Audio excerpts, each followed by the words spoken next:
경제 정책으로는 그 김현종 그 통상교섭본부 장관 그분이 정규재 선생하고 대담을 최근에 했는데요. 4가지 주요 선도 기술 정책을 제시를 했습니다. 반도체. 그래서 SK 하이닉스 가셨잖아요. 이재명 후보가. 그리고 당일날 AI도 가셨다던데 그 AI 산업. 그다음에 퀀텀 이제 양자 역학에 기반한 양자 컴퓨터 산업. 그다음에 통신에 있어서는 6G 산업. 이 4가지 신기술, 혁신 기술을 집중적으로 선도 기술로 개발하겠다. 그건 굉장히 중요한 함의가 있다고 봅니다. 선도 기술이 있어야 되거든요, 우리가. 예. 그런 차원에서 앞으로 더 디테일이 계속 이제 발표가 될 거라고 보는데 이제 전체적으로 굉장히 저는 체계적이고 잘 짜여진 경제 정책이 준비돼 있다 이런 생각을 갖습니다. 자, 말씀 들어보면 이제 거시경제 길게 보면 한국 산업의 구조가 이렇게 가야 된다는 걸 전적으로 동의를 하는데 당장 이제 국민들은 고금리에 시달려 죽겠고 그렇습니다. 내수는 먹고 사는 게 해결이 안 돼서 그렇습니다. 가처분 소득도 너무 적고 그렇습니다. 자영업 하는 사람들 죽어나고 그렇습니다. 도저히 이제 길이 없이 이렇게 내수가 완전히 지금 꽁꽁 얼어 있다. 아니 망하고 싶어도 망할 수 없을 정도로 이제 어려운 상황. 맞습니다. 이 이제 내수 경제도 풀 수 있는 맞습니다. 카드가 나올 수 있을까요? 그건 아직 발표는 안 됐지만 예. 저는 제 개인적인 이제 생각을 말씀을 드리면 그리고 이건 경제 전문가라면 거의 다 동의할 겁니다. 네. 첫째, 윤석열이가 한 단기적인 총수요 관리 정책 예. 이거를 다 바꿔야 돼요. 예.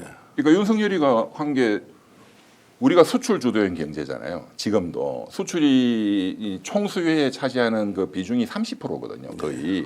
근데 수출이 반토막이 났어요. 첫 해부터. 왜 다른 나라는 다 괜찮은데 왜 괜히 중국한테 시비 걸고 싸워가지고 미국하고 붙는다고 예, 예. 중국한테 거의 뭐 욕짓거리를 하듯이 했잖아요. 러시아한테도 마찬가지고 네. 아무 생각도 없이 예. 그게 무슨 한미 동맹이라고. 예. 그래서 우리가 그 현대자동차 그리고 뭐 삼성반도체, SK하이닉스 등등 대기업 중심의 큰 수출이 중국의 수출이 절반으로 줄어들었거든요. 네. 거기서 왕창 깨진 거지. 지금 이제 조금 회복되고 있는 거예요. 네.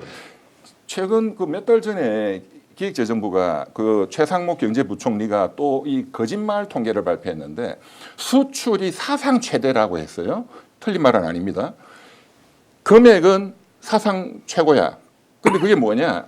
3년 전에 계속 성장을 해야 되는데 수출이 예, 예. 그게 밑으로 떨어졌어요. 예, 예. 겨우 올라왔으니까 예, 예. 3년 전보다 1달러라도 높으면 사상 예, 예. 최고는 최고지. 예, 예. 기저 효과로 겨우 올라온 거예요. 예. 자, 이거 바로 잡아야 되고 예. 그거는 중국과의 외교 문제입니다. 둘째, 기업의 투자 그리고 가계 총소득, 소비 이게 다 자영업자하고 맞물리는 거잖아요.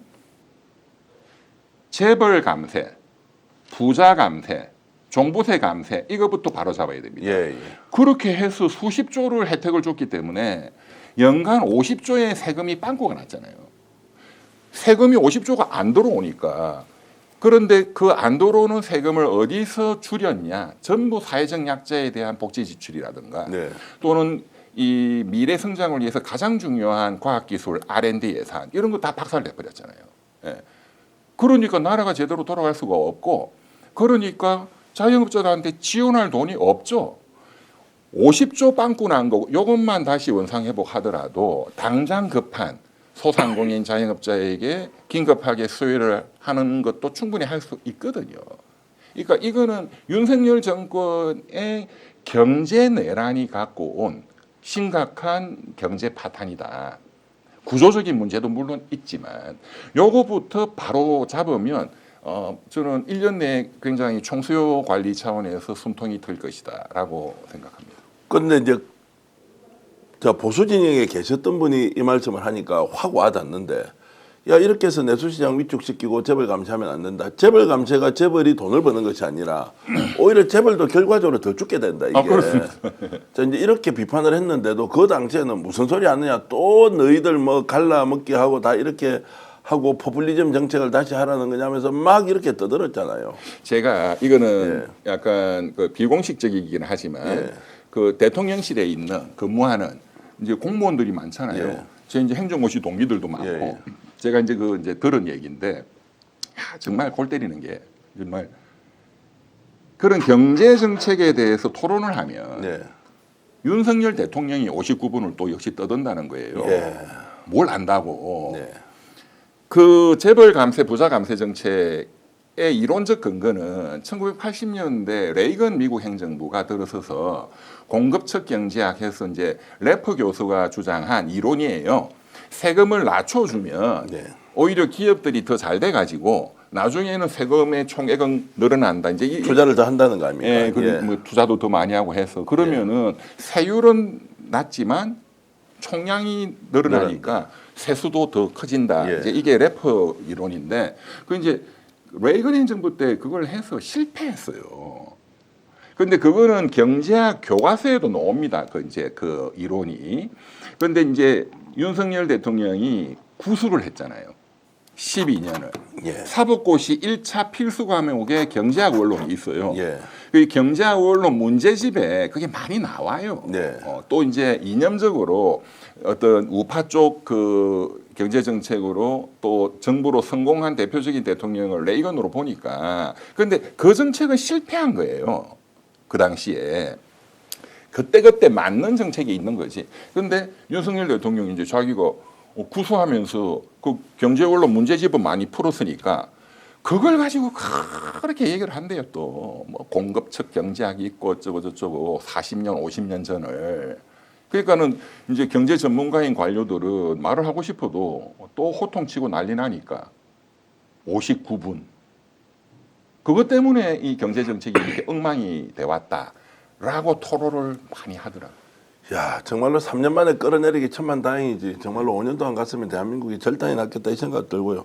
사실 좀 쌍욕이 나오려고 하는데요. 지금 국민들이 죽을 판이잖아요. 솔직히 죽을 판인데 저 사람은 아직도 반성도 하지 않고 국민에게 사과도 하지 않고 큰소리 뻥뻥 치면서 보리밥 먹으러 다니고 참 이런 거 보면은 정말로 우라통이 치밀어서 자 어찌됐든 지금 이제 이재명 후보가 대통령이 된다는 전제하에 그러면 단기간에 이렇게 내수시장도 좀 이렇게 회복을 시키려면 국민들은 이제 이재명 후보를 압도적으로 지지하면 그거를 이제 효과를 좀 봐야 될 겁니다. 체감 효과. 그렇습니다. 그 실질적인 효과가 좀 나타날 수 있겠느냐라는 부분은 좀 어떻게 보십니까? 우선은 재정 투입을 해야 되겠죠. 재정 투입을 해야 되죠. 네, 당연히 해야죠. 그리고 지금 제가 이제 지자체별로 보니까 그래도 10만 원, 20만 원 물론 100% 주는 데도 있고 또 하위 한 뭐 70%만 주는 데도 있고 이렇던데 그런 데는 그나마 조금 온기가 돌긴 하는 것 같아요.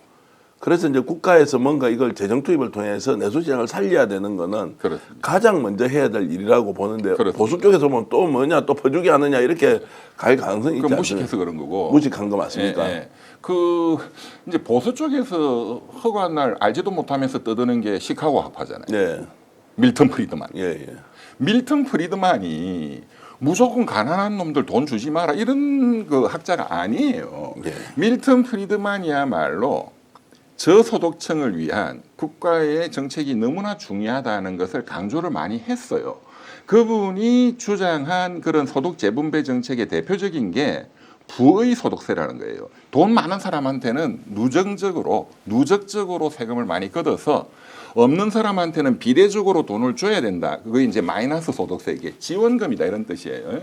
예, 그게 밀턴 프리드만의 대표적인 정책이에요. 예. 그리고 그 스승인 하이에크 교수도 하이에크가 본래 사회주의자였습니다. 예. 예, 하이에크 교수도 이 저소득층에 대한 이 소득 재분배 이게 되지 않으면 국가가 존립할 수가 없다. 그러니까 그걸 굉장히 강조를 많이 한 분들이죠. 네. 그 아담 스미드조차도 아담 스미드도 국가가 돌아가기 위해서 자유 경제 물론 중요하지만 항상 없는 사람들은 피해 보게 돼 있다. 그걸 어떻게 해야 되느냐? 정부가 권력자가 그 가난한 사람에 대한 연민을 가져야 된다. 심플시. 예. 그 이제 도덕 감정론이라는 너무나 위대한 책에서 그리고 권력자는 자기 스스로를 관찰해야 된다. 예. 스스로의 관찰자가 돼야 된다. 그래서 그러니까 이런 자유주의 경제학의 그 태두들이 이 소득 재분배에 대해서 너무너무 강조를 해왔던 거예요. 그러니까 무지해가지고 이 사람들은 그런 게 있는 줄도 몰라요. 예. 이제 그래서 지금 이 소득 분배와 성장 주류 경제학과 좀 이렇게 비주류 경제학적인 사고, 마르크스적인 사고는 균형을 가져야 됩니다. 균형을. 네, 네. 이게 그래서 이제 좌우날개가 있어야 나라가 제대로 되는 건데 저는 우선은 이쪽 사람들은 일단 너무 무식해요. 아는 게 너무 없어. 보수 쪽 말씀입니다. 너무너무 무식해. 오늘 방송 어떠셨습니까? 마음에 들었다면 구독, 좋아요로 스픽스를 응원해 주십시오. 여러분들의 구독, 좋아요는 가장 큰 힘이 됩니다. 스픽스 구독, 좋아요.